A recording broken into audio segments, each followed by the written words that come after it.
People need to wake up. The Orange Cheetos second term is echoing 1930s Germany and it's spilling over the border. We warned you. We screamed it from every rooftop, every protest, every independent newsroom. We told you that this is how fascism starts and this is how democracies fall. And now, just 5 months into his second term, we're watching it all unravel in real time. Not just in the US, but from Canada too. Because what's happening in America is not staying in America. And as a Canadian, I'm freaking terrified because Donald Trump has already threatened to annex Canada. He's called it his cherished 51st state. He suggested that integration would eliminate trade friction, and it feels eerily similar to Austria in 1938 or Poland in 1939, watching fascism just build at our doorstep while everybody else pretends that it's just politics.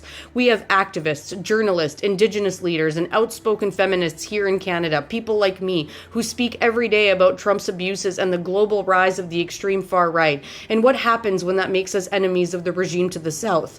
Stephen Miller is talking about suspending habeas corpus. This isn't just a political move. It's a regime that no longer believes that it needs to respect basic legal rights. It's a regime that is preparing for mass detentions. It's arbitrary arrests. It's silence and obedience through fear.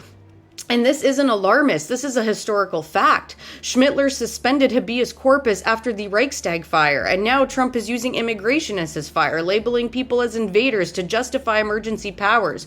Women and children are being pulled off the streets. This is happening in broad daylight. American citizens are being detained and denied due process, and in some cases even deported to countries that they've never even lived in, like El Salvador. A 4-year-old child with stage 4 cancer was deported without access to necessary medical treatment.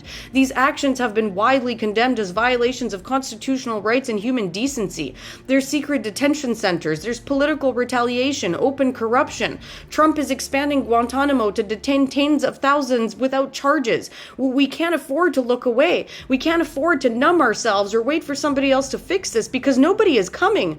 The U.S. democratic system has been hijacked by fascists with the full support of billionaires and media mongols and armed militias. And now those forces are emboldened, transnational, and looking beyond their borders. This isn't about left versus right anymore. This is about freedom versus authoritarianism, truth versus propaganda, human rights versus a new global order built on cruelty. And for those of us in Canada, this is our fight too. Trump has already made threats. His movement has allies here. We've seen the rise of Polyev and Rebel News, convoy movements, Danielle Smith, Canadian far-right populists that are mimicking MAGA every step of the way. You know, if you're LGBTQ, disabled, indigenous, in the BIPOC community, Muslim, Jewish, a woman, a journalist, or just any outspoken voice for justice, you are a target. Not just in theory, but in practice, and you can feel it already.